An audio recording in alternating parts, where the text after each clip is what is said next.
sou Kellen Alencar e você está em mais um programa Simples e Objetivo. E o convidado de hoje, ele é consultor político na cidade de Brasília. Ele tem muito a nos ensinar sobre política, sobre a vida, os bastidores da política ali, né, no cenário nacional. E assim, com muito carinho, com muito prazer, eu apresento ele, que ele é meu amigo, né, pessoal. O nome dele é Renato Morgando Vieira. E, além de tudo, ele é meu colega de profissão, advogado também.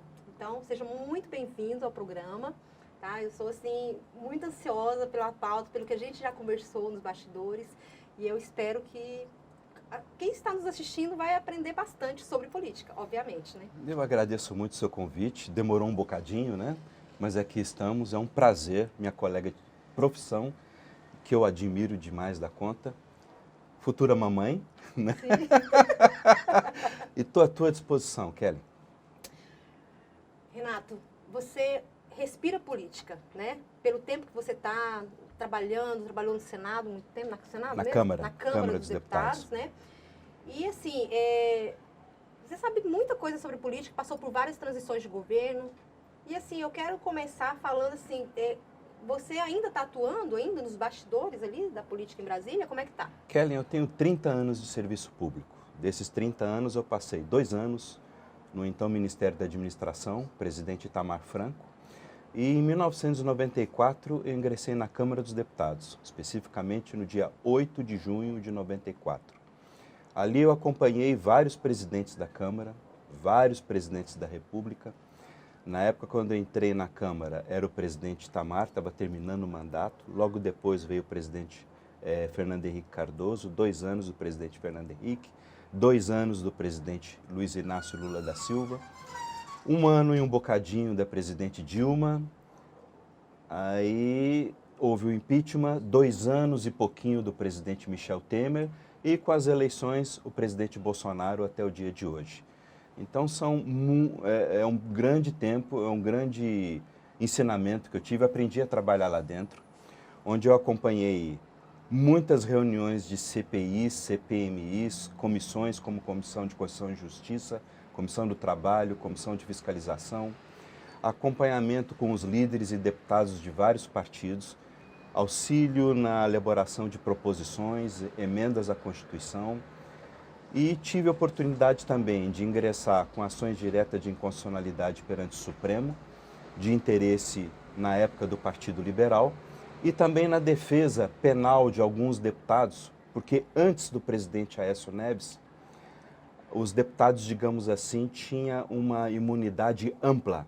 E o Supremo, para que pudesse processar um deputado federal, ele tinha que pedir autorização à Câmara dos Deputados.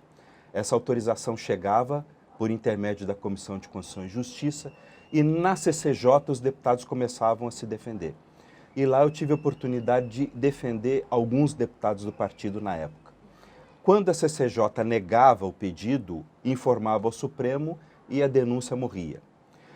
Com o presidente Aécio, houve uma mudança, digamos, uma mitigação da imunidade, em que o Supremo não mais necessitava pedir autorização à casa.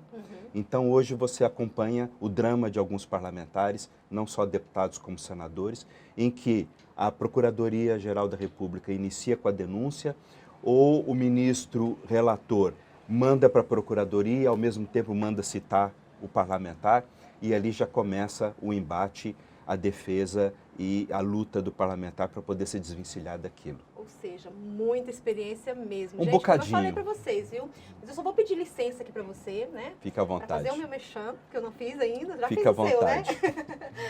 Gente, é o seguinte, você que não tem certificado digital, precisa de um certificado para sua empresa, para pessoa física, você que é advogado, você que é pessoa física e precisa de certificação, conte com a Indúbio Certificadora. A Indúbio Certificadora, ela vai fazer o seu certificado digital com toda a credibilidade, através de videoconferência, se você precisar. Então, anota o telefone aí, 63 9968 2112, tá? Certificação digital, viu, Renato? Se você precisar de certificação digital, conte com a gente. O que é importantíssimo, cara doutora, porque pelo menos nós, advogados, temos que ter a assinatura digital hoje em dia, visto que quase todos os tribunais do país, o peticionamento é eletrônico. Exatamente. Então, sem assinatura digital, procurem a doutora Kelly Alencar. Pois é, a Indubi Certificadora faz isso. Mas também eu quero pedir outra licença para falar também sobre as nossas redes sociais. O programa ele tem um arroba no Instagram, programa Simples e Objetivo, tá? Simples e Objetivo Oficial. E também nós estamos no YouTube, no canal do YouTube, só para vocês procurarem lá, Simples e Objetivo, podcast. E aí vocês vão encontrar a gente lá. Tem muitas entrevistas, muita coisa legal. Além disso, no sábado, todo sábado, nós estamos da 1 a 1h30 no canal 5.1 da Record News. E esse programa que nós estamos gravando aqui, ele vai passar no próximo sábado e tem mais assuntos para a gente desenvolver, né? Com toda certeza. Bom, vamos começar, já que você me falou que começou a atuar na política já na era Sarney. Sim. Na era Sarney, né? Exato, exato. Só que antes vamos voltar lá no ano de 85. Ainda era uma menina, mas ouvi falar do Tancredo Neves. Sim. E o Tancredo Neves, ele foi um político brasileiro que ficou muito conhecido na época por ter sido o primeiro civil, né, a ser eleito presidente depois de toda aquela ditadura, 21 anos de ditadura militar. O que eles comentam sobre Tancredo lá, naqueles bastidores? Assim, quando você entrou, você ouviu falar o que sobre Tancredo? Kelly, o presidente Tancredo, ele é um homem de uma história riquíssima. Não só por vir de um estado em que a política se vivia ou se vive até hoje desde o berço, né? O presidente Tancredo, ele teve a oportunidade de atuar politicamente na história do Brasil durante muitos anos. Haja vista que o presidente Tancredo foi o primeiro-ministro que o país teve. Um período de transição em que o vice-presidente João Goulart ia tomar posse e os militares não aceitavam. O presidente João Goulart ia tomar posse devido à renúncia do então presidente, me esqueço o nome agora. O João Goulart foi o último presidente, Antes dos militares assumirem o poder. Uhum. Antes do golpe de 64. 64. O Jânio Quadros. Exatamente. Obrigado. O presidente João Goulart. Nossos bastidores. Exato. E funcionam. Graças a Deus, porque às vezes a memória falha. O presidente João Goulart era vice do presidente Jânio Quadros. Naquela época, os presidentes da República eram eleitos com os seus vices, que não eram, na maioria das vezes, na mesma posição ideológica ou mesmo partidos distintos. Com a renúncia do presidente Jânio Quadros, houve a vacância de poder, decretada na época pelo presidente da Câmara dos Deputados, e o presidente João Goulart estava em viagem oficial à China. Imagine você. Já aquele burburinho todo no país, em que muitas ideias esquerdas, os militares já estavam tomando uma certa preocupação com aquilo tudo, e nos quartéis a movimentação era grande. Então, para evitar um mal maior, o próprio Congresso se adiantou e criou-se no Brasil a figura do primeiro-ministro, que durou muito pouco. E o primeiro-ministro na história brasileira foi o presidente Tancredo Neves, ainda novinho. Esse primeiro-ministro ele funcionava como na Inglaterra? Como na Inglaterra, entendi. Exatamente. Isso para poder tirar os poderes do João Goulart. O João Goulart permaneceria presidente da República, assumiria o cargo, permaneceria presidente da República, porém quem governaria o Brasil seria o primeiro-ministro com o Congresso, né? Foi de curta duração, porque logo houve uma chamada à população brasileira e a população não gostou muito dessa ideia e resolveu então voltar ao sistema presidencialista que temos até hoje. Aí o presidente João Goulart tomou posse e começou todos aqueles problemas, o choque com o mundo militar, até que em 64 os militares assumiram o poder. Destituíram o presidente João Goulart, que se ausentou do Brasil, foi para o Uruguai, onde ele tinha uma propriedade, uma fazenda, uma estância. E houve, então, a eleição indireta pelo Congresso Nacional do primeiro presidente militar, que foi o Marechal Humberto de Alencar Castelo Branco. Certo. Na verdade, ele foi eleito presidente em 3 de outubro de 60? João Goulart. O João Goulart. O João Goulart, Tinha uma exatamente. coligação de partidos assim, totalmente sem a mesma ideologia. Exatamente, Falou, né? exatamente. Totalmente diferentes. Perfeito, e exato. aí depois ele perdeu essa eleição para o Marechal Henrique Lofty, é isso? Exatamente, exatamente. Mais de 2 milhões de votos. Mais de 2 milhões de eleição, votos. na verdade, da época. Da época, até então, exatamente. E depois, assim, a gente pesquisando, Tancredo ele morreu 21 de abril de 85. Exato. Que foi exatamente a data de Tiradentes também, Tiradentes. né? Coincidentemente, Tiradentes também morreu 21 de abril, né? Assumindo em seu lugar o Sarney. Então vice-presidente da República, José Sarney. Kellen. Ele foi avaliado, esse governo do Sarney, só te cortando um Sim, pouquinho, mas não, tranquilo. Ele foi avaliado de que forma? Porque, assim, foi um período, assim, foi o primeiro presidente depois de uma era toda militar. Ele foi, na época, o país era governado por essa ditadura militar, desde aquele golpe, né, do golpe civil que teve, e que foi em 64. 64. O governo estava enfraquecido, né, dividido assim pelos militares que tinham linha dura, que estavam querendo se manter no poder, exato. Na verdade, com certeza, os mais radicais, e aqueles militares moderados que buscavam o quê? Eles buscavam uma constituinte, talvez. A economia apresentava uma alta inflação, o povo saía às ruas, né, nas chamadas diretas já. Bem da verdade, foram quase... Foi uma revolução muito grande na política, bem da verdade, foram quase 21 anos de governo militar, né? Os militares, eles respeitaram a Constituição vigente. Que era uma Constituição outorgada, né? Exatamente, exatamente. Houve algumas mudanças na Constituição de 67, né? Mas os militares sempre tentaram preservar a legalidade do país. Tirando um período muito curto na presidência do general Emílio Garrastazu Médici, em que tivemos a questão do AI-5. Do AI-5. Eu ia te perguntar exatamente do AI-5. Do AI-5. Ele foi em 65? Exatamente, que foi a época mais dura do regime militar. Foi entre as duas constituições. Exatamente, foi a parte mais dura em que a oposição na época, estudantes, trabalhadores, sindicatos reunidos, estavam batendo muito nos militares, né?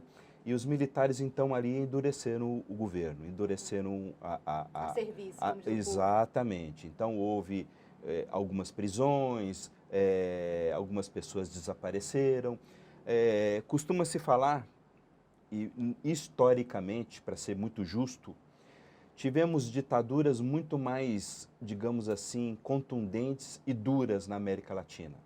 A ditadura argentina foi mais dura que a nossa, a ditadura chilena do general Augusto Pinochet foi muito mais dura que a nossa. E por que as pessoas dão tanta ênfase à ditadura que teve no Brasil? Assim, eu acredito... Principalmente as pessoas que foram presas sim, politicamente. Exato, eu acredito, Kellen, que pelo tamanho e importância do Brasil, né? O Brasil sempre foi esse país enorme, uma economia pujante, justiça seja feita nos governos militares, a economia, de uma certa forma, se desenvolveu muito. E a moeda? Né?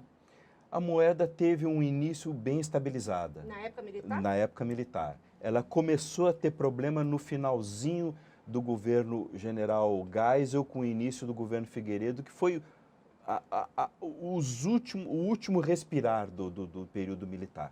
Entendi. Né? Bom, um dos grandes marcos desse período, né, desse governo, José Sarney, foi a questão das chamadas diretas já, obviamente, mas foi a formação daquela Assembleia Constituinte. Inclusive, eu estava comentando com o meu produtor que eu assisti o documentário sobre Ulisses Guimarães. E ele foi um dos caras da Assembleia Constituinte, né? Sim. Que redigiu e que, inclusive, trouxe a Constituição Cidadã que nós temos hoje. O senhor Constituição. O senhor Constituição. Exatamente. Então, assim, o governo do José Sarney ficou muito conhecido por fracassar no combate à crise econômica, também, que já assolava o país. Sim. Mas existe essa questão também dele ter começado os estudos para essa Constituição Cidadã, que foi em 88. Certo. Que Ulisses Guimarães, quem era esse cara no meio da política ali? Que tipo de articulação ele fazia? O que era a importância dele? O documentário é fantástico. Kelly, o presidente Ulisses Guimarães é um político de longa data no Brasil também, em que ficou muitos anos presidindo, na época, o maior partido da oposição, que era o MDB, depois transformou-se em PMDB e hoje voltou a chamar-se MDB, né? Então tivemos esse MDB, Ulisses Guimarães e vários outros representantes, em que batiam muito nos militares, principalmente na questão dos direitos humanos, né? E exigia que ainda alguns presos políticos, poucos, fossem liberados. Advogados de renome foram ao Supremo, em onde começou a se desenvolver a cultura do habeas corpus. Até então era muito desrespeitada, né? Exatamente. E eles começaram a ter alguns êxitos com relação a isso. Ulisses Guimarães nasceu nesse bojo, então ele se tornou muito forte no governo José Sarney, porque uns diziam que eram amigos, que eram companheiros, outros afirmavam que eram grandes inimigos. É mesmo. Em verdade, na prática, o presidente Sarney sofreu muito com a Constituinte. Porque imagina você, um governo que vinha já cambaleando com problemas na economia, a inflação alta. Não nos esqueçamos que foi no período do presidente José Sarney que tivemos os fiscais do Sarney, controle de preços em supermercado, desabastecimento. Então o Brasil vivia um caldeirão de problemas em matéria de economia. Paralelo a isso, tínhamos a Constituinte, onde se discutia de tudo. Liberava-se, não liberava-se, e todos os assuntos ali eram discutidos de uma forma pública, livre, mas sem se preocupar com o governo. Na maioria das vezes, atacando o governo. No frigir dos ovos, no final da Constituinte, com a presença do presidente Sarney, do presidente Ulisses Guimarães, do presidente do Congresso Nacional, o presidente Sarney acabou ganhando 1 ano a mais de governo. De 5 ele passou para 6 anos de governo, e foi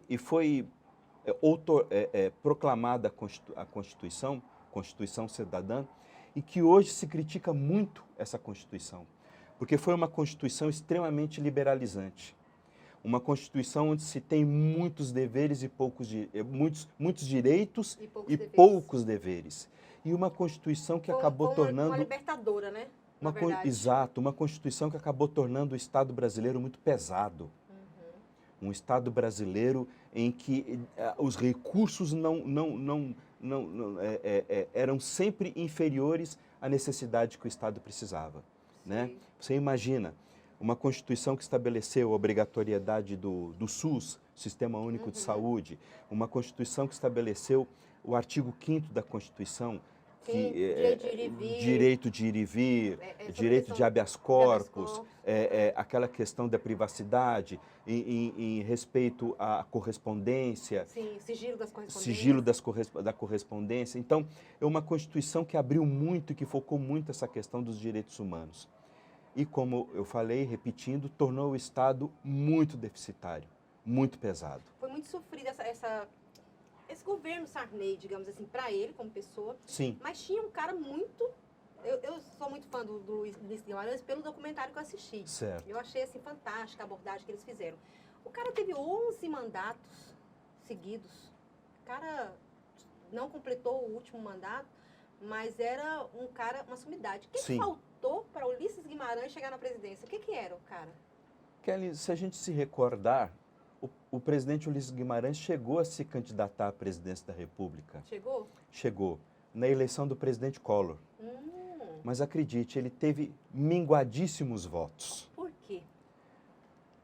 Olha, o cara tinha 11 mandatos seguidos, por que o cara não chegou?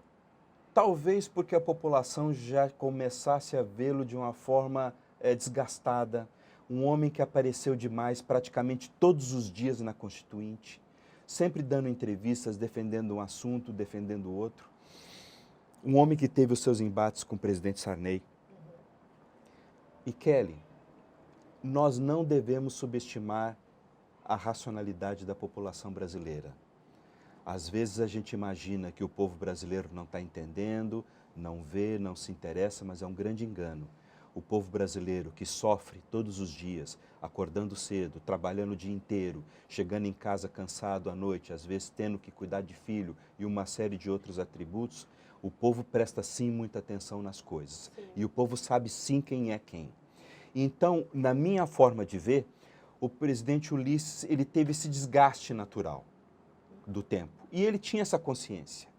Tanto é que, você mesmo falou, inúmeros mandatos como deputado Sim. federal, ele nunca concorreu apenas essa vez à presidência da República a um outro cargo, tanto no executivo estadual como em algum executivo municipal. Deputado. Primeiro deputado estadual, Sempre deputado. e depois deputado federal. Exatamente, perfeito. Entendi. Assim, o engajamento da população na época do Sarney, para que a economia deixasse de fracassar, porque nós tínhamos uma moeda que não era bem diferente, muito difícil de trabalhar, porque tinha uma inflação muito alta. O engajamento da população pela democratização do país, com a questão das diretas já, com a questão impulsionada pelaquela emenda, a Dante de Oliveira, que, na verdade, debatia o respeito do retorno das eleições diretas no Sim. Brasil, né? Porque antigamente, antes das diretas já, né, as eleições eram feitas de forma indireta. Exatamente. Né? E que, infelizmente, essa emenda foi derrotada. Sim. Numa votação muito apertada, mas essa emenda foi aprovada no Congresso. Mas foi hoje, reprovada no Congresso. Mas hoje, se você vai pesquisar aí, diretas já, é bonito de se ver Sim. todo o engajamento que a população fez Sim. para que tivesse o direito de voto, o direito de escolher seus representantes, o direito de votar mesmo, né? Exatamente. E assim, em 89, eu me lembro que eu era menina, mas na escola, na época, a política estava muito forte, né? E em 89 foram realizadas as eleições diretas para presidente, né? As primeiras, depois de 29 anos, né? De 29 anos ali. José Sarney foi sucedido na presidência por quem? Fernando Collor de Mello. Fernando Collor de Mello. Um cara bonitão. Sim. Que com certeza eu acho, né? Eu era muito menina para poder fazer esse tipo de avaliação, mas eu acho que o grande público que votou no Collor foi mulherada. Porque eu achava o cara bonito, tá lá, e ele tinha um discurso de combater os marajás. Combater os marajás, exatamente. Né? Por que ele usou esse mote, né? Porque o presidente Collor... Esse bordão, esse jargão. O presidente Collor é oriundo de uma família de políticos tradicionais do estado de Alagoas, né? Pequeno estado nordestino, em que lá era um estado que sempre padeceu com esse problema dos marajás no serviço público. Existia em todo o país, né? Em Brasília, em todo o país, mas em Alagoas era uma situação muito complicada. Então isso sempre marcou muito o jovem Collor de Mello. Né?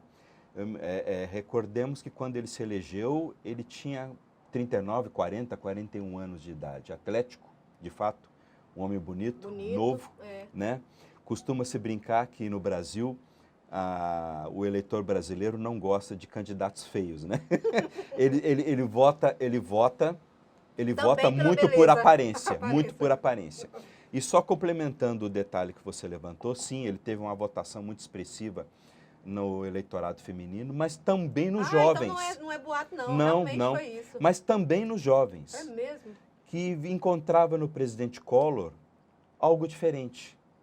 Porque ele vinha de um partido pequeno, inexpressivo, poucos recursos, e uma campanha meteórica. Né? Na época, ele teve uma votação muito boa mesmo, que infelizmente depois vieram as decepções. Né? Sim. Gente, Renato Morgando tem muito para nos falar. Nós estivemos já conversando sobre várias coisas, inclusive nos bastidores aqui, eu tenho um negócio para contar para vocês, super legal. Mas antes, né, vou fazer de novo a propaganda da Indubio Certificadora. Né? Nós temos a certificadora, a Indubio Certificação. Se você não tem certificado digital, a pessoa física, é advogado, pessoa jurídica, procure a Indubio Certificadora, tá? O telefone é 63-9968-2112, tá? E você, com certeza, vai ter o melhor atendimento, você vai conseguir fazer a sua certificação por videoconferência e vai ficar em dias, né, com a sua contabilidade também. Bom, vamos voltar aqui, né? Nós temos, inclusive, vou falar novamente, nós temos esse programa na Record News, no canal 5.1, da 1h30 no sábado, todo sábado. Esse programa, inclusive, vai no próximo sábado agora. E também temos nas redes sociais, tá? Você vai procurar lá Simples e Objetivo, @Simples e Objetivo Oficial, e no YouTube, programa Simples e Objetivo Podcast, certo? Bom, Renato, nós estávamos falando aqui, né? Posso chamar de Renato? Pode, né, Renato? lógico, por favor. Nós estávamos falando aqui sobre a questão da formalidade do cumprimento por Do parte protocolo. do protocolo. Que o Sarney, José Sarney, ele era muito de cumprir os protocolos, né? O presidente Sarney sempre cumpriu todos os protocolos no cargo da presidência da República. Mesmo Fernando Collor de Mello ter detonado ele durante a campanha. O presidente Collor, até mesmo para usar toda a situação ruim da economia para tentar se alavancar nas eleições, ele sempre bateu muito no presidente Sarney. Sempre. Bateu pesado. Ele não media palavras para criticar, às vezes de forma áspera, o presidente José Sarney. Certo. Mas aí você me contou um negócio aqui, que antes do José Sarney era o presidente Figueiredo. O presidente Figueiredo foi o último presidente dos militares, Uhum. né? E ao passar o cargo ao presidente Sarney, que assumia é o negócio da faixa, né? devido ao falecimento do presidente Tancredo, é a passagem da faixa. Uhum. Porque como é que funciona isso? O presidente da República, ele assume o poder no Congresso Nacional, que se reúne, onde o presidente da República assina o livro de posse efetivo, faz o discurso que ele pretende fazer, recebe sobe a rampa, recebe os cumprimentos parlamentares. Uhum. Ok. No Palácio do Planalto, que é o palácio de despacho do presidente da República, ali ele já está presidente da República. Ali ele só vai receber formalmente a faixa e tomar efetivamente posse do cargo. Mas ele já é presidente da República, constitucionalmente falando. Certo. Nesse ato, o presidente anterior entrega a faixa ao novo presidente. Pois bem, o presidente Figueiredo saiu pela porta dos fundos do palácio e não entregou a faixa para o presidente Sarney. Zangado. O presidente Sarney recebeu a faixa de um funcionário do Itamaraty indicado para ser o representante na época e entregar e empossar o presidente José Sarney. É a diferença de postura, né? O Figueiredo não fez, mas o Sarney, mesmo sendo mal falado pelo governo Collor, né? Ele fez questão de participar da cerimônia e entregou a faixa. E falou: Estás aqui. Estás aqui. Apesar de você ter falado Agora mal é contigo. De mim, agora é contigo. Você falou mal de mim, mas eu tô aqui. Agora o Brasil está com o senhor. Agora é contigo. Bom, Collor foi o primeiro presidente impeachmentado. Eleito. Sim, primeiro presidente eleito em eleições diretas e que sofreu impeachment. Foi o primeiro impeachment, porque mesmo nas outras constituições não tinha previsão de impeachment, tinha? O impeachment tinha sim. O impeachment foi mantido praticamente em todas as constituições. Mas até então, nenhum presidente da República havia sofrido esse processo político. O impeachment é um processo político, onde o presidente é retirado do cargo pelo Congresso Nacional. Começa-se o processo com o pedido na Câmara dos Deputados e se a Câmara autoriza, no caso o Senado, a prosseguir, o Senado então é quem vai processar. Uma vez a Câmara autorizando, o Senado recebe o processo e dá início efetivamente ao processo. Todos os senadores são revestidos na posição de juízes. E quem comanda o Senado não é o presidente do Senado. Quem comanda o Senado nesse processo é o presidente do Supremo Tribunal Federal. Certo.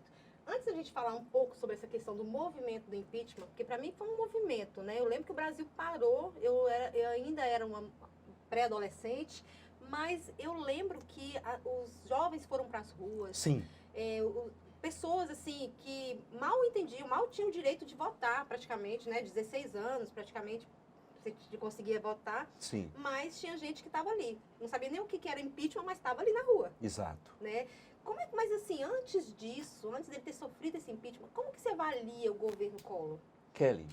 Foi um governo tão ruim assim? O governo Collor foi extremamente avançado em muitas coisas. Temos que lembrar como é que eram nossos carros antes do presidente Collor. Era o que ele próprio chamava de carroças. Carros muito caros, mal fabricados e que tinham muitos problemas. O presidente Collor abriu o mercado automobilístico brasileiro. Montadoras novas vieram, nós tivemos montadoras russas, todas as montadoras praticamente vieram naquela época para o Brasil. Isso foi um susto muito grande para o mercado automobilístico que até então estava acostumado com aquela coisa fácil, né? Eu produzo pouco mal, mas tem gente que vai comprar. Sim. Com o presidente Collor, não. Ele abriu muito a economia brasileira, porém ele não se preocupou em em incentivar essa abertura de uma forma programática. Então, o que aconteceu? Muitas empresas brasileiras fecharam, muitas empresas quebraram, outras empresas vieram e abraçaram todo o mercado de uma forma injusta. Isso sem falar na questão econômica. Nós já vínhamos acompanhando um processo de inflação muito alta desde o presidente Sarney. Vamos relembrar que a gente comentou aqui agora os fiscais do Sarney, desabastecimento, preços exorbitantes, os mercados remarcavam, regular, né? os mercados remarcavam preços de um dia para o outro, às vezes várias vezes no mesmo dia. Tinha a tirania das maquininhas, que a pessoa clec, clec, clec, você lembra disso? Foi boa, Você era pequenininha, mas tinha, as maquininhas era a coisa que mais funcionava dentro do supermercado. Mas eu lembro, os meus pais, eu lembro que até eu comentei esses dias que eu abusei do tal do macarrão com sardinha. Meus pais compravam fardos de macarrão e fardos de sardinha. Comprava-se muito. Comprava muito. Exatamente, para poder fazer alguma economia. Sim. Porque no dia seguinte estaria outro preço. Não daria nem para comprar nada. A gente lembra muito bem dessa época também, quando as pessoas investiam alguma coisa, o que sobrava, o overnight, né? Cresce à noite, né? Uhum. Por quê? Porque a inflação era tão alta que de um dia para o outro aquilo era descontrolado. Quem não viveu a época pensa que não existiu que não isso, existiu, né? que o Brasil nunca teve altas inflações, que o Brasil nunca teve descontrole de preço. É apenas por curiosidade, tá? Uhum. Que pode fugir um pouco do foco do programa. Infelizmente, estamos vendo isso hoje na Venezuela, nem se fala, mas na Argentina. Um país estruturado, um país com uma economia forte, uma agricultura forte, em que está indo à bancarrota por conta de erros que eles próprios estão teimando.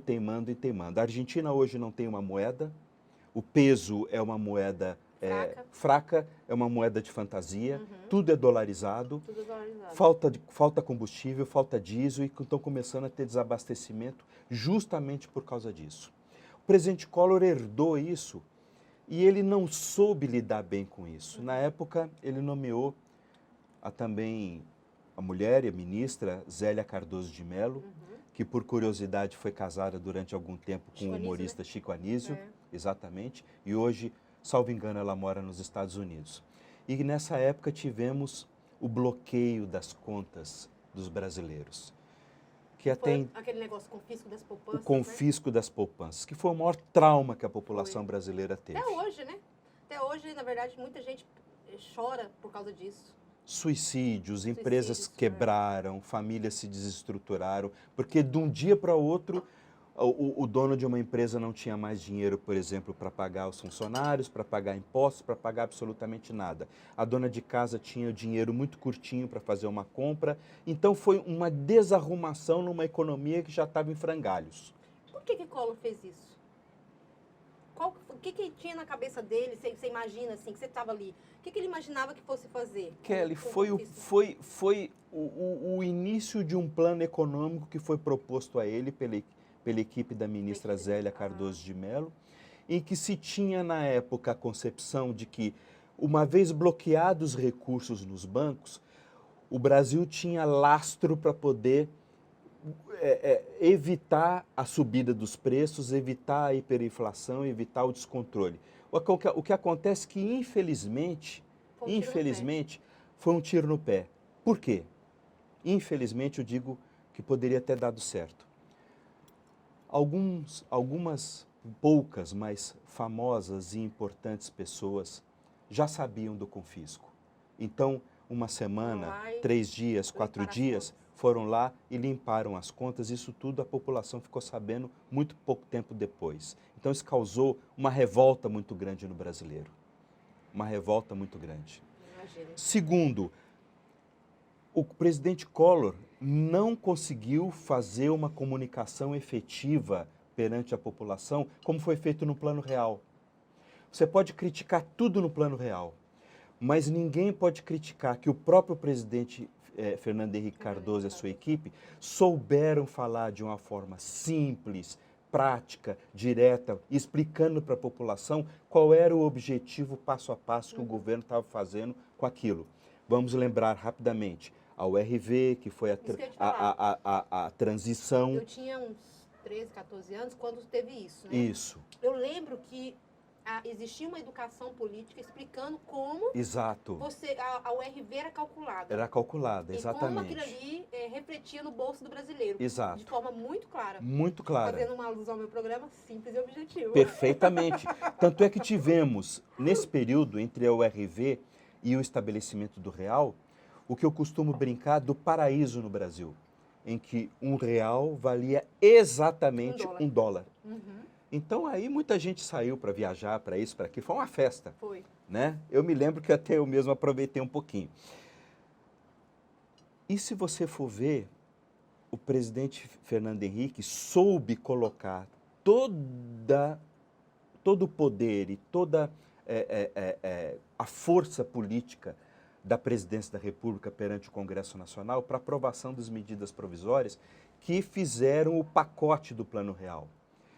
Congelaram-se juros, nesse aspecto deu um baque na inflação.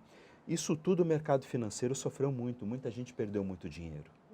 As aplicações foram cortadas drasticamente, mas foi a forma que a equipe do então presidente Fernando Henrique, achou, que na época era ministro da Fazenda, no finalzinho do presidente Itamar Franco, achou para transição e fortificação do real no iniciozinho.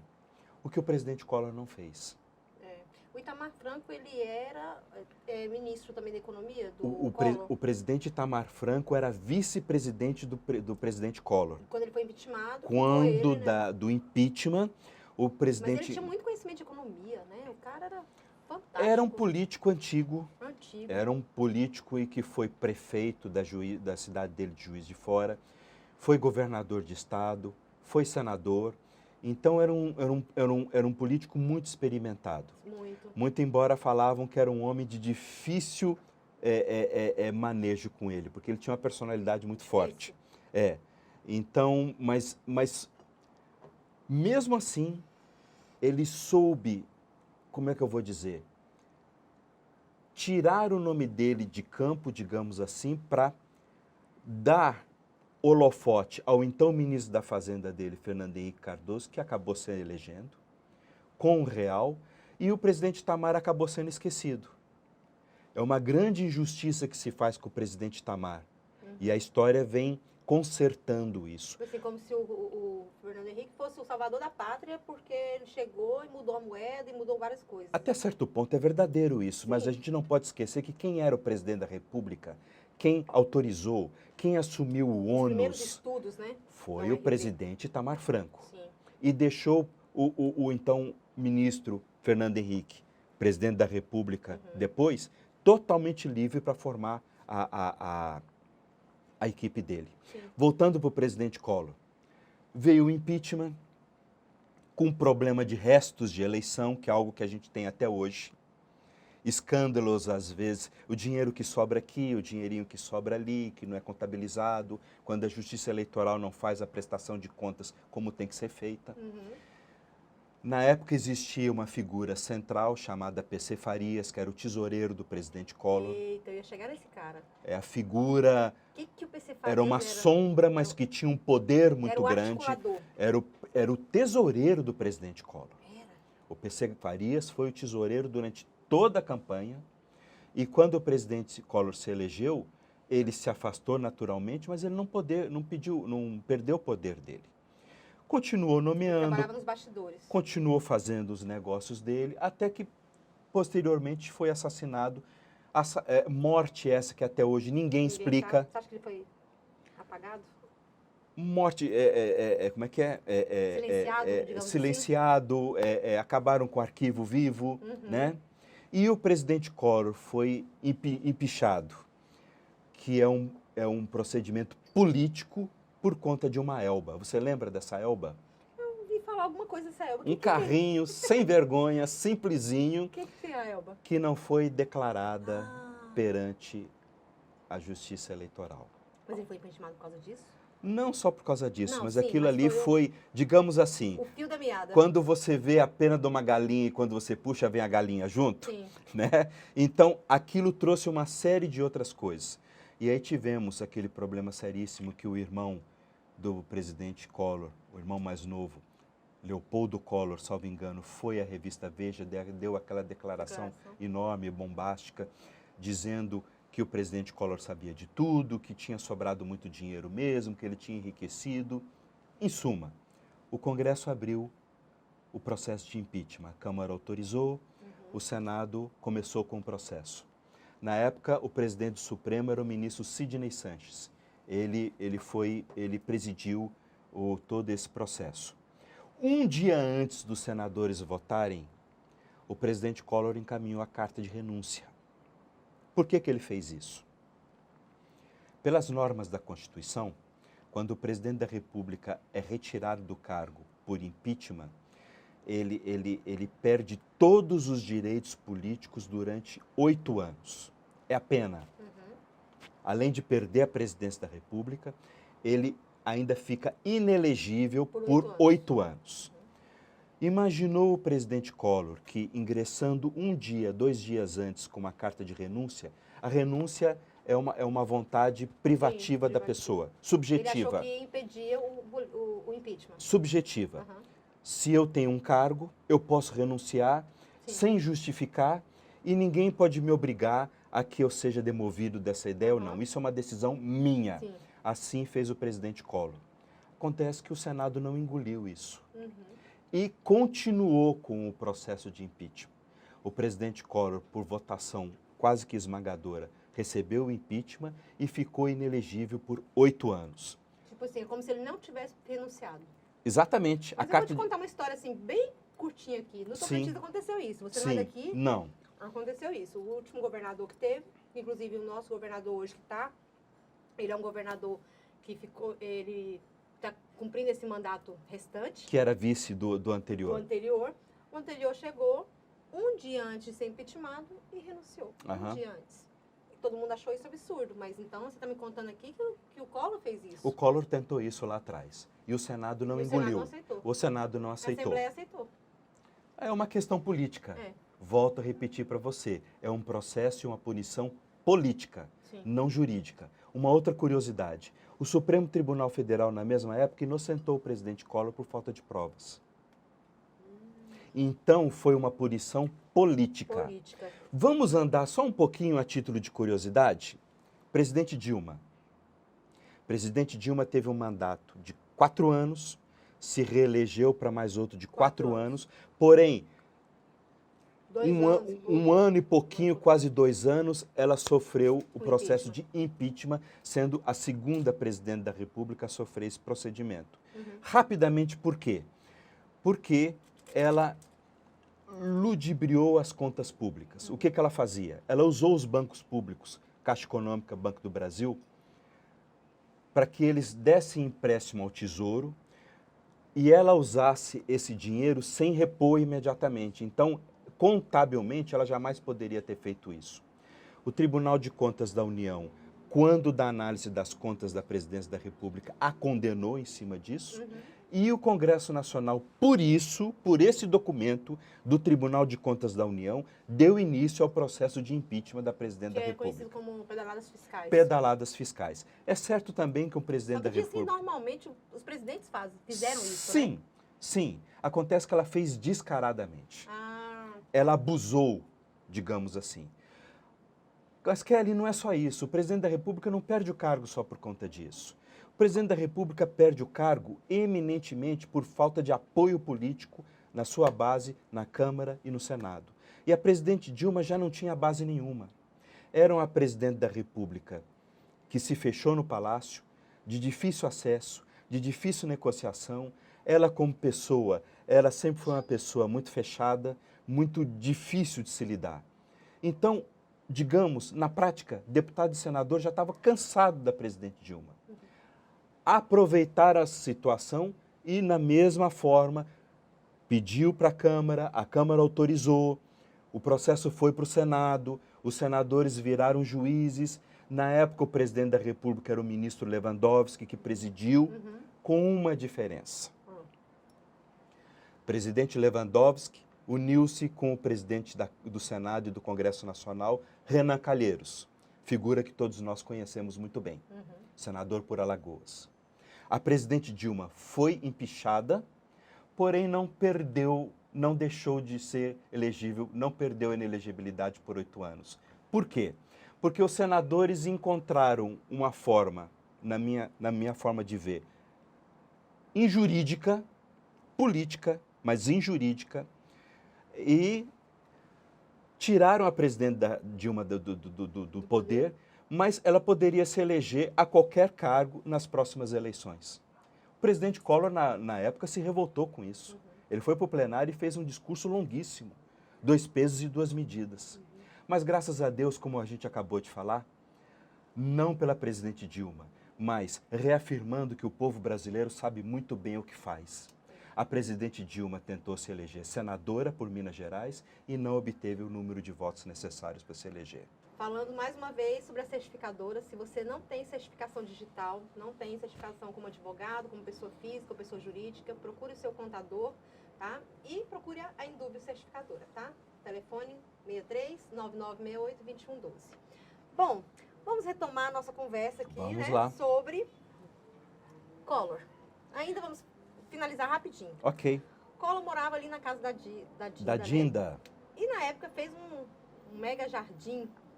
Esse negócio deu o que falar, não deu? Deu sim. Inclusive, muitas pessoas acham que o presidente da República tem por obrigação morar no Palácio da Alvorada.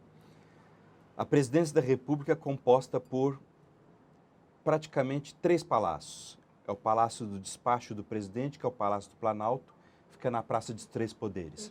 É o Palácio da Alvorada, que fica à beira do lago, e tem o Palácio do Jaburu, que é a sede residência oficial do presidente da República. O presidente Collor despachava no Palácio do Planalto, mas não quis morar no Palácio da Alvorada. Por quê? Ele resolveu ficar na casa dele, casa da Dinda, casa onde a mãe morava, o pai morava.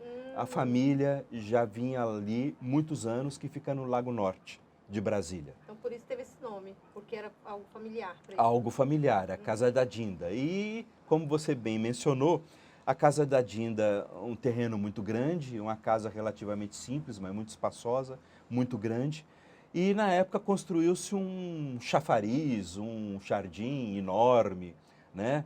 Bonito, com muitas plantas exóticas e tudo. E, óbvio, se falou que aquilo ali era fruto da sobra de campanha do presidente Collor de Mello. Mas devia ser uma coisa muito estrondosa, né? Porque para poder falar que gastou dinheiro no jardim... Kelly, se você for lá hoje, você talvez não ache estrondoso. Não. Seja um jardim normal, grande, bonito, mas não era nada estrondoso, não. Mas na época foi, porque era novo em Brasília, né?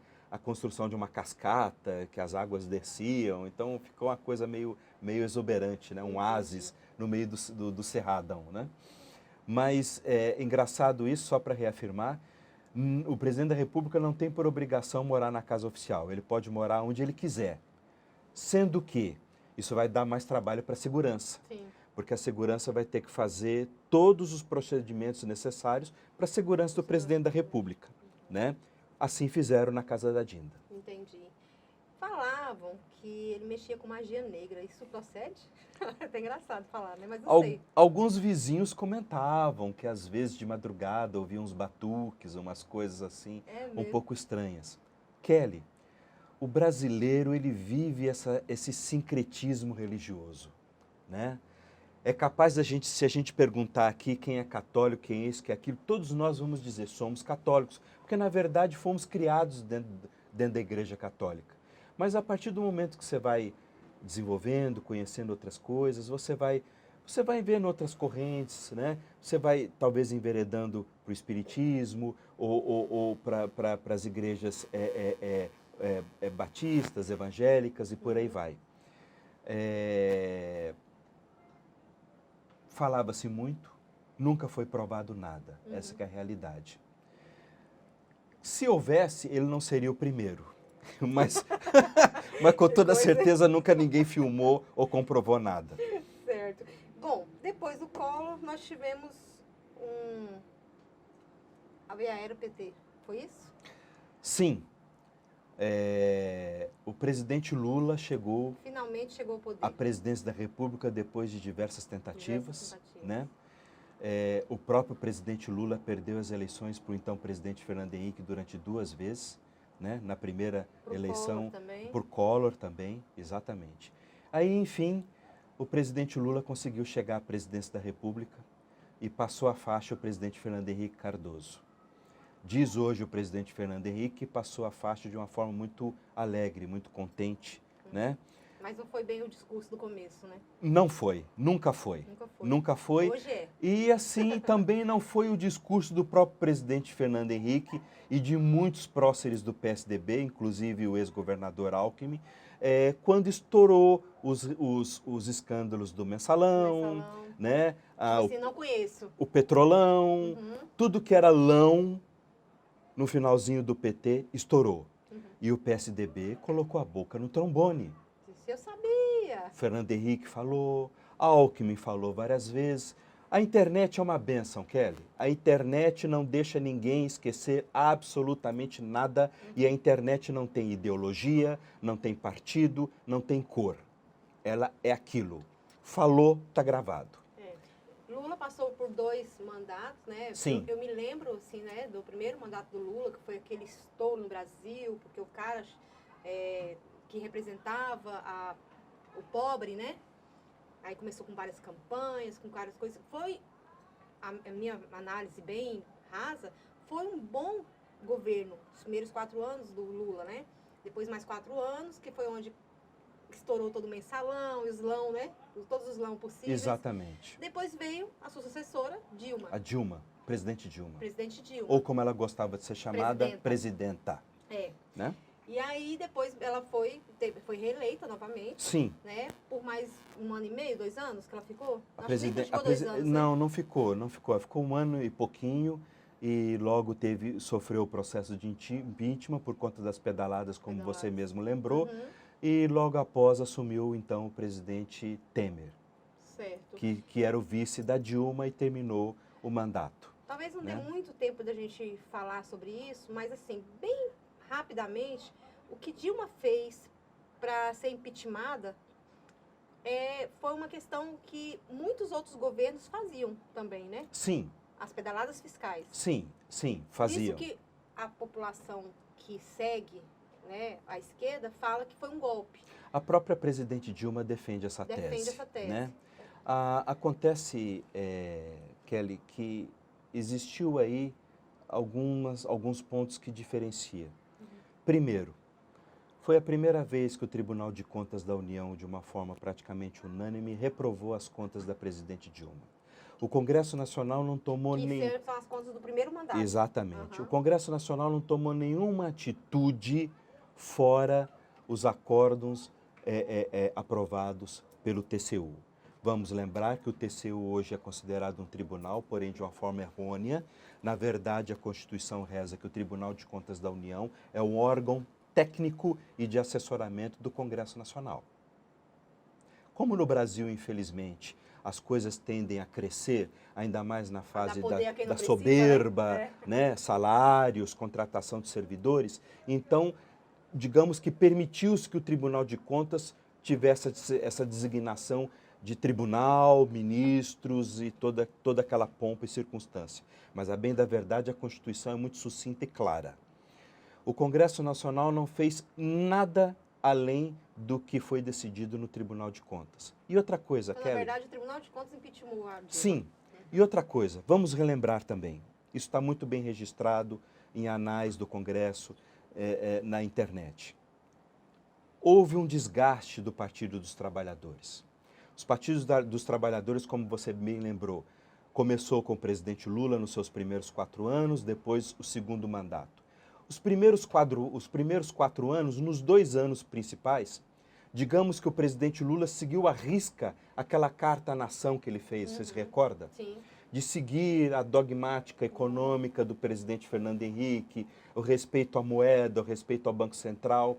E o primeiro-ministro da Fazenda do presidente Lula, praticamente o tempo todo, o ministro Antônio Palocci, muito embora fosse um médico, mas foi ministro da Fazenda, ele mesmo não se cansava de falar que ele respeitaria todas as orientações do antigo governo, Isso deu uma tranquilidade para a sociedade, tranquilizou o sistema financeiro, o meio produtivo e digamos que o Brasil deslanchou.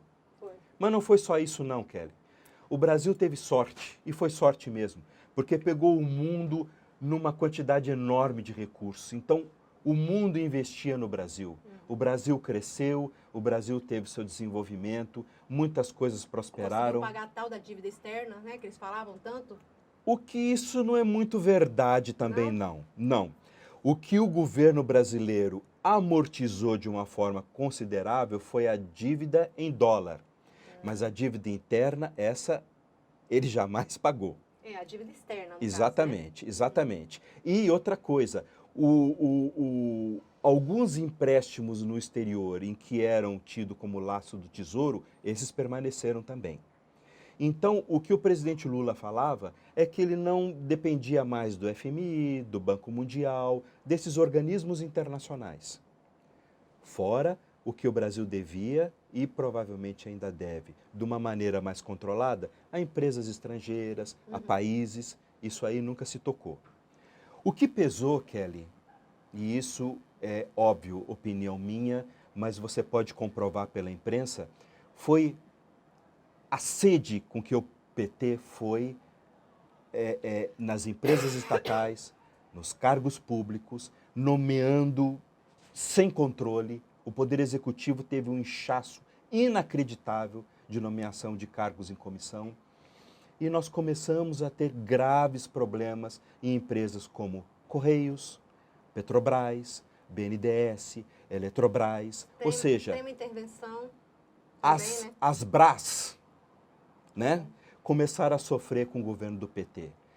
As coisas foram se dificultando, a ponto de, não satisfeito, o PT começou a dar desfalque nos fundos de pensão dos Correios, da Petrobras, do Banco do Brasil, da Caixa Econômica. Hoje, Kelly, ainda hoje, o carteiro ou o funcionário estável dos Correios desembolsa do salário dele ainda uma quantia maior para poder pagar o rombo no plano de previdência dele. Por quê? Porque o PT encheu o controle desses planos de previdência e começava a investir em moedas na Venezuela, na Argentina, em Cuba, na Rússia, e perderam o controle. Quebraram. Além de quebrarem as empresas, quebraram os fundos de pensão. Kelly, apenas um exemplo. A Petrobras. A Petrobras foi considerada durante muito tempo uma das 10 maiores petrolíferas do mundo, pois a Petrobras ficou no governo do PT quase 7 meses, sem poder fazer o balanço, porque não tinha como justificar o rombo. Quase quebraram a empresa. Isso foi desgastando o PT. Quando chegou a presidente Dilma sempre foi muito centralizadora. E ela pegou um país mais já esculhambado. Debilitado, porque o mundo também já não tinha tantos recursos assim para investir em países emergentes como o Brasil. Então, o Brasil, se tivesse aproveitado aquele período, digamos, de vacas gordas, ele estaria relativamente bem. Aconteceu muito pelo contrário. A presidente Dilma era extremamente intervencionista, interviu sim na Petrobras para controlar o preço do combustível, interviu sim no Banco Central, interviu na Caixa Econômica. Vamos contar mais um exemplozinho, minha querida amiga. Há pouco tempo atrás, você se recorda de um senhor chamado Gedel Vieira, um deputado famoso do PMDB da Bahia, na Câmara dos Deputados. Pois é, Kelly, você se recorda que ele mantinha um apartamento em Salvador e que foi encontrado nada mais nada menos do que 52 milhões de reais encaixotados. Não tinha mais nada dentro do apartamento, nenhum móvel. Tinham caixas e balas com 52 mil reais, milhões de reais. E o que o senhor Gedel foi? Simplesmente um dos vice-presidentes da Caixa Econômica Federal. Esse dinheiro não caiu do céu. Não, Kelly. com certeza. Esse dinheiro é fruto de corrupção. Então o Brasil já vinha cambaleando nisso, entendeu? A presidente Dilma não tomou as providências que tinha que tomar, a coisa se agravou até o impeachment dela. Você falando isso, me lembra muito do auê da população quando o Temer assumiu. Não votei no Temer, que o Temer não sei o quê. Colocaram até um apelido que eu morri de rir. meu vampiro favorito. Meu vampiro favorito. Enfim, colocaram muita coisa. Mas assim, se ele era o vice da Dilma, existia uma ideologia tão diferente entre os dois? É tão diferente a ideologia do vice com o... E você sabe onde eu quero chegar, né? Sim, Pois é. sim, pois É aí que eu é. quero chegar mesmo. Pois é, Kelly, isso aí é uma coisa um pouco estranha, né?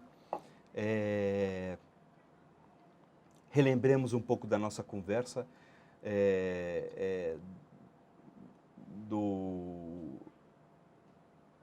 na época dos militares, que tivemos que o vice ia tomar posse porque o presidente, o Jânio Quadros tinha renunciado, né? E os militares não aceitavam, cada um praticamente andava em estradas diferentes. Com relação à presidente Dilma e o vice-presidente Michel Temer, a presidente Dilma do PT e o presidente vice Michel do MDB, lá no início houve uma aliança, um acordo entre os dois, né? Digamos assim, que o MDB, e não vai aqui nenhuma crítica, o MDB, PMDB e MDB de novo, sempre participou de todos os governos. Existe até uma piadinha que Pero Vaz de Caminha, quando chegou no Brasil e escreveu a carta pedindo cargos ao rei, que o Pero Vaz era do MDB. Mas isso aí é por conta minha, que os MDBistas não me processem, pelo amor de Deus. Acontece que essa aliança existiu. A verdade é que a Dilma nunca se deu bem com o presidente Michel Temer. Esse apelido do presidente Michel Temer é antigo. Foi posto, na verdade, pelo ex-senador Antônio Carlos Magalhães. É mesmo? Baiano, né?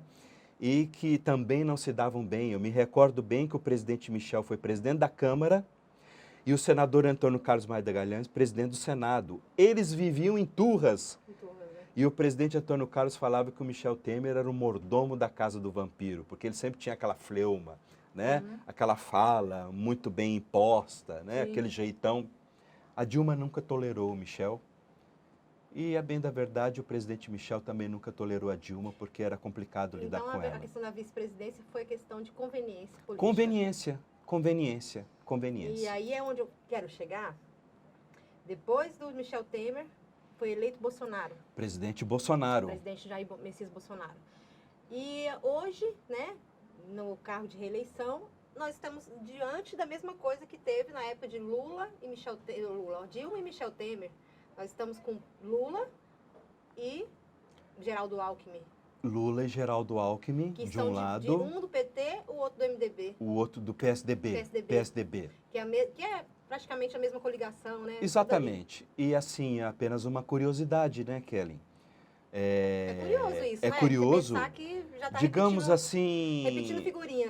O ano passado, o próprio Alckmin, o ex-governador Alckmin, que foi um bom governador do estado de São Paulo, a população paulista e paulistana tem muito respeito por ele, falava muito mal do PT e do Lula.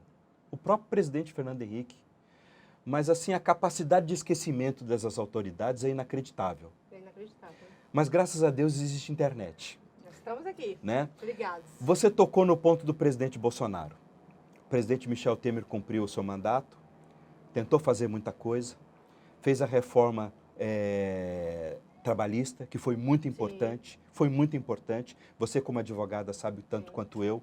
Até então, existia uma indústria dos processos trabalhistas. Essa reforma trabalhista veio dar uma estruturada, uma freada, uma unificação e uma moralidade com relação a isso. E se o presidente Michel Temer não houvesse sido atrapalhado por artimanhas do então Procurador-Geral da República, ele teria conseguido aprovar a reforma da Previdência. Sim. Que era uma reforma muito boa. Exatamente isso, porque a reforma da Previdência está aí, ó. Era uma reforma muito boa. O Congresso estava disposto a aprovar, a população estava disposta a aceitar, mas houve aquela história toda com o representante da JPS, que o presidente Michel teria recebido no subterrâneo do Palácio do Jaburu, e aquela frase célebre que acabou ficando, se referindo ao então presidente da Câmara, Eduardo Cunha, não, tem que manter isso aí. A população entendeu e a justiça na época entendeu como se o presidente Michel estava pedindo ao presidente da JBS para manter a corrupção que ele dava para o Eduardo Cunha. Na verdade, o próprio presidente Michel Temer foi absolvido dessas acusações, justa ou injustamente. Não vem aqui, eu acho que nem esse é o momento de discutirmos com relação a isso. Passou o presidente Michel, o presidente Bolsonaro foi eleito em segundo turno, com uma votação de quase 58 milhões de votos, né? E está terminando o mandato dele agora, depois de quase 4 anos, né?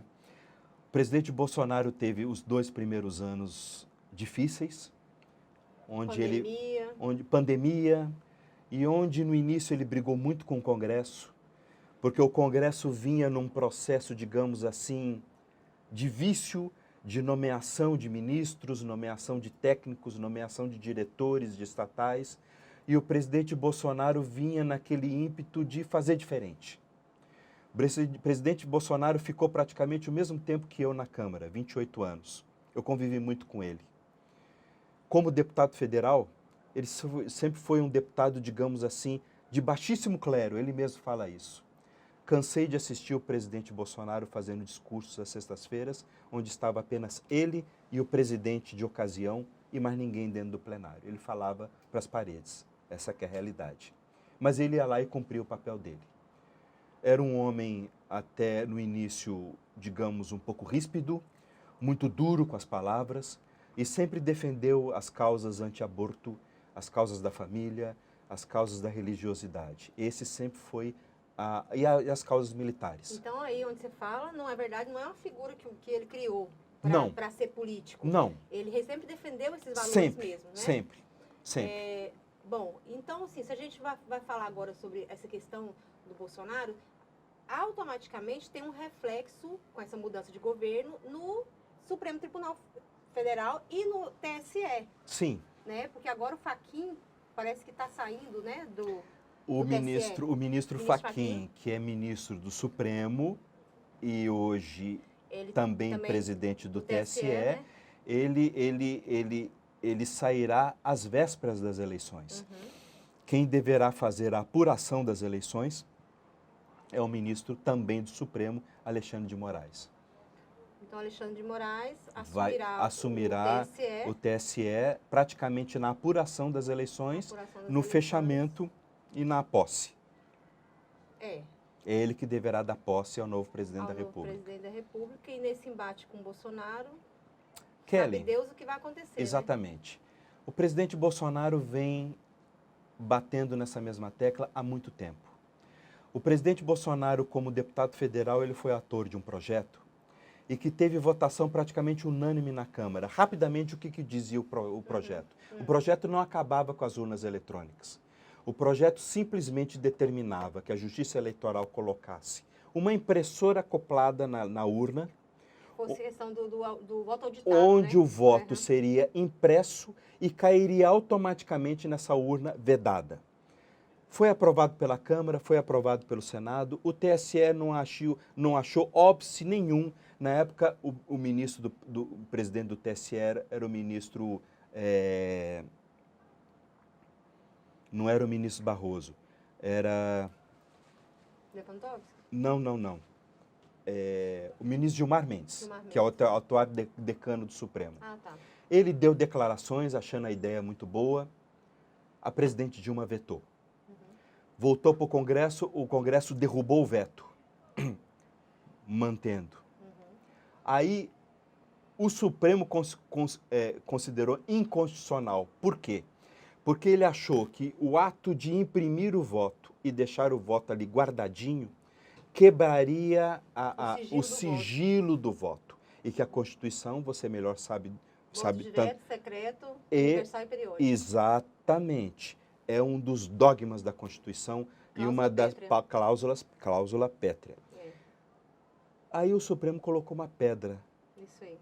Até que a deputada Bia Kicis, então presidente da Comissão de Constituição e Justiça, apresentou uma emenda à Constituição estabelecendo a questão do voto auditável. Não é acabar com a urna eletrônica, não. É ter condições de auditar o voto. Por quê? Como é que é hoje? É uma questão de segurança, né, também. O eleitor vai lá, registra o voto fica lá na urna. A urna não tem ligação de internet nem com a Justiça Estadual, tampouco com a Justiça, com o TSE. Quando terminam as eleições, eles fecham a urna e aí eles transmitem as informações para a Justiça Eleitoral. Quando você transmite, você perde a capacidade de auditar o voto. Então, você não tem condições de saber se o seu voto foi computado ou não. Muitos dizem que não, que a representante da sessão coloca lá um folhetinho com os votos, tudo direitinho. O voto da Kelly não tem como ser auditado. É isso que o presidente Bolsonaro cobra. Entendi. Entendeu? Aí, rapidamente, a deputada Bia Kicis aprovou, formou-se a comissão especial, estava para ser votado. Um dia antes, o ministro Barroso, o ministro Fachin e o ministro Alexandre de Moraes foram à Câmara, reuniram-se com os líderes e no dia seguinte os líderes trocaram todos os membros da comissão especial. O projeto foi reprovado. Que coisa. Eu deixo para o público tirar as suas próprias conclusões. Gente, o programa está maravilhoso. Não tem nem palavras para poder dizer. Eu agradeço assim a sua disponibilidade, por você estar aqui. Nós vamos gravar outro programa com o Renato, porque assim, tem muito assunto, gente. Tem muito assunto sobre política. Esses bastidores da política em Brasília são maravilhosos de se falar. É gostoso de conversar sobre a era, né? Sarney, a era Collor. A era atual, tudo, é a nossa vida, é a democracia, né? Exatamente. Gente, eu só tenho a te agradecer. Eu Renato, agradeço demais. Por essa oportunidade. Agradeço muito o teu carinho. Muito obrigado. Espero que o próximo programa a gente consiga fazer uma roda de conversas assim, que a gente possa fazer de repente, Conte comigo, estaremos juntos. Bate e volta, né? Muito obrigado. Gente, eu quero agradecer também pela sua audiência, tá? E, mais uma vez, falar da Indúbio, certificadora. Se você quiser entrar com a certificação, 63-9968-2112. Eu te espero no próximo programa. Até mais. Estaremos juntos. Muito obrigado. Até mais.